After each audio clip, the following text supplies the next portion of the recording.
Hello everyone, today I'm looking at Vampire the Masquerade Bloodlines.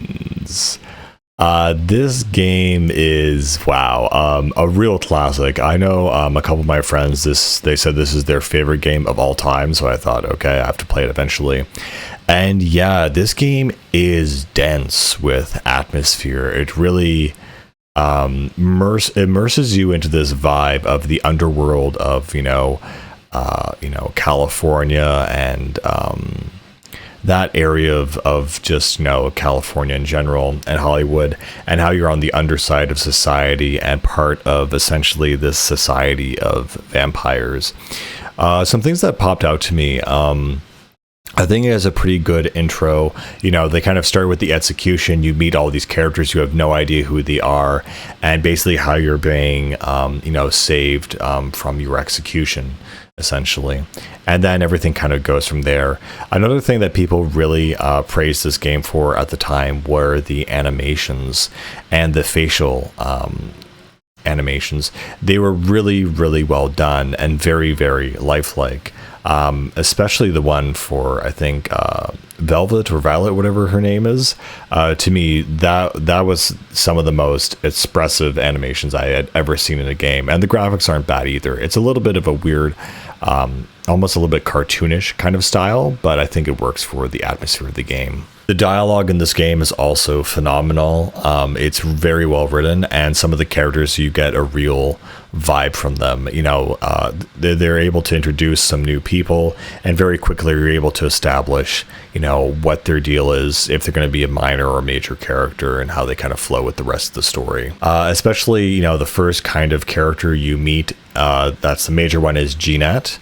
And she basically runs this club downtown, and so basically as you progress through the story, you will also get different areas that you unlock throughout the game, and eventually you'll make it into the downtown city for the final part of the game. This is a very traditional RPG, as it is based on one, but you have certain skills and charisma, strength, speed, and all that kind of stuff. What's also very interesting about this game is that when you choose your class, it really does change almost entirely how the game is played. The most extreme version being the Malkavians, who are the essentially schizo, vampires who are completely insane, and Nosferatu, which essentially means you can never be seen in public, or else just being seen will violate the Masquerade. And so you basically can only feed on rats and use the sewers to transport the entire game. Again, the amount of detail and different ways you can play this game and approach it is really fascinating, from how the game is laid out and what it lets you do. And that kind of level of player freedom is rarely seen in games like this, or in general. Definitely one of my favorite recurring characters is the bumbling, buffoonish security guard, who sometimes or somehow ends up at all these different scenes throughout the game, and you kind of, let him go. Unfortunately, though, near the end of the game, you have to take him out, but he was always a welcome comic relief character.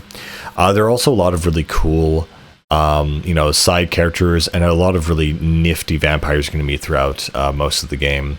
And some of them belong to different clans and are all kind of competing with each other.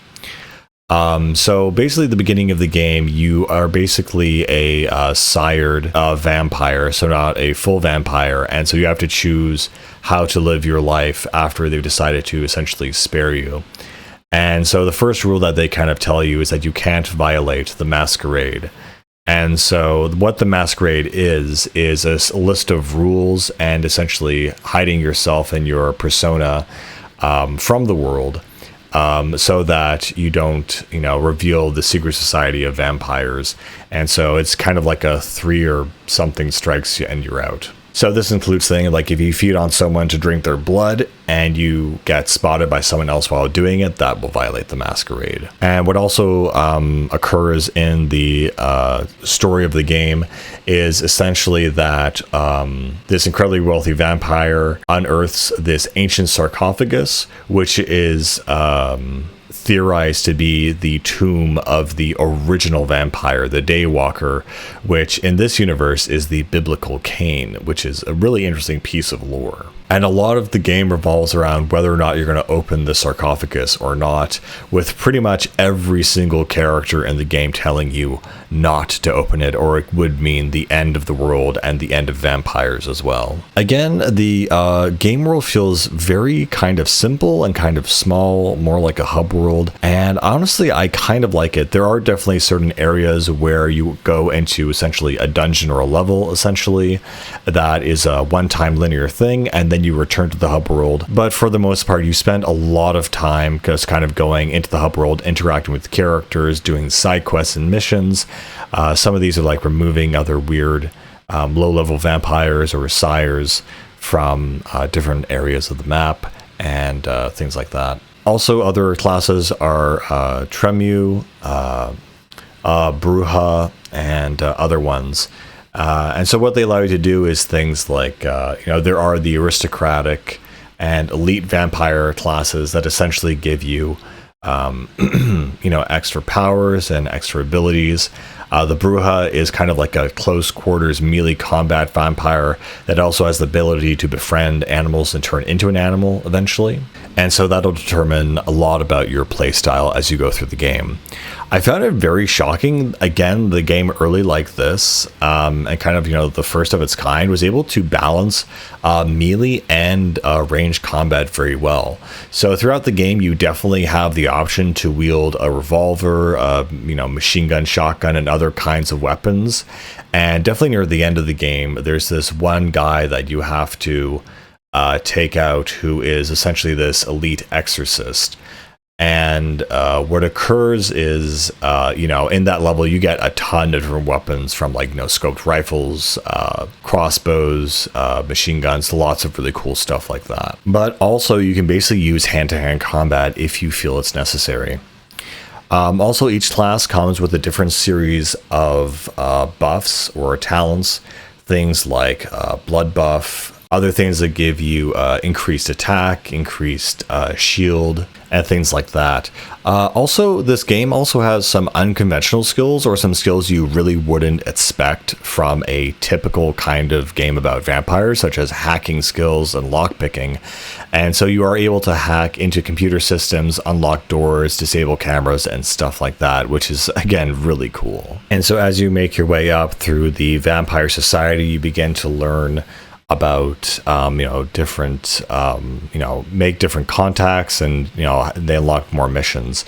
In a way, the game is very much structured like Grand Theft Auto, but you're in first person, so it's honestly really cool. There are also different clubs that you attend, and of course these clubs are how the vampires use their ability to harvest fresh blood from unsuspecting, drugged out young people. Again, at the beginning of the game, you're going to go into small skirmishes, in parking garages and under, beach docks and stuff, and you're going to get to kind of learn the basics of combat, which is still a little bit clunky and janky, to be completely honest, but in the end it still kind of works. You are able to see the amount of damage you do as numbers above the enemy's head, and kind of figure out what is the best way to take on enemies.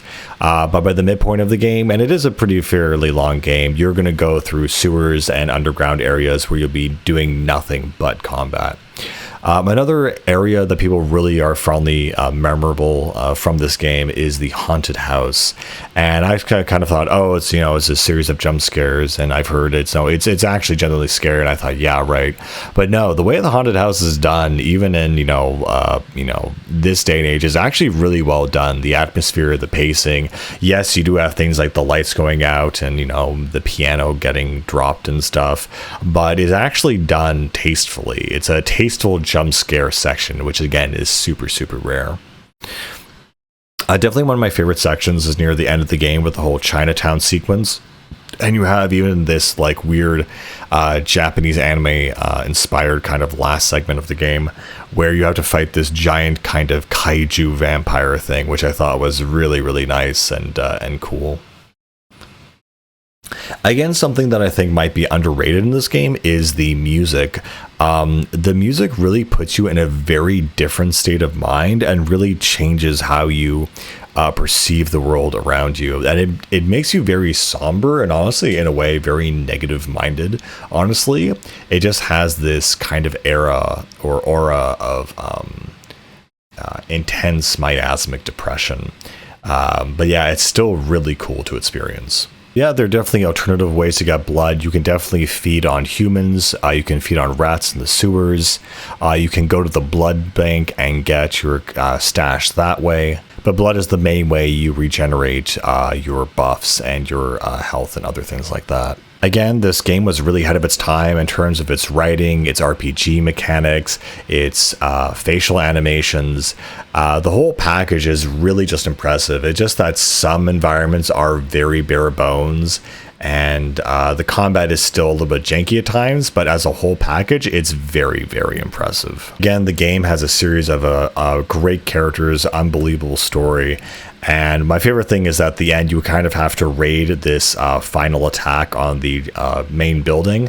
And it's funny that right before that, you have this mysterious taxi driver guy who appears, and he basically brings you to anywhere in the world so you can get all of your gear ready for and gear up for the final fight, essentially.